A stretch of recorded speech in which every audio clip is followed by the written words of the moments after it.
झुंपुरा उच्च प्राथमिक विद्यालय वार्षिक उत्सव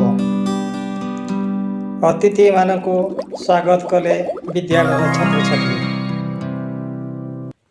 झुंपुरा स्थित सरकारी उच्च प्राथमिक विद्यालय वार्षिक उत्सव विद्यालय प्रधान शिक्षक निराकार बेहरा प्रत्येक तत्वावधान अनुष्ठित हो जाइछि।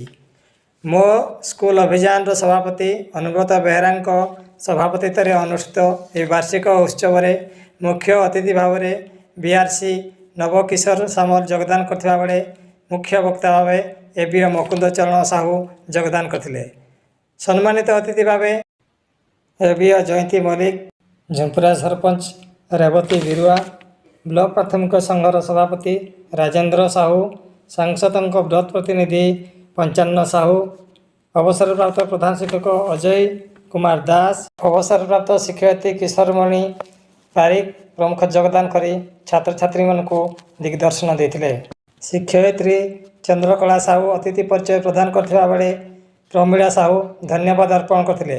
विद्यालय विभिन्न विभाग में कृतित्व लाभ करथिबा छात्र छात्री मानक अतिथि मानक द्वारा पुरस्कृत प्रदान करा जायतिला। संध्यारे छात्र छात्री मानक द्वारा सांस्कृतिक कार्यक्रम परिवेषण करा जायतिला। ब्यूरो रिपोर्ट बैतरणी खबर।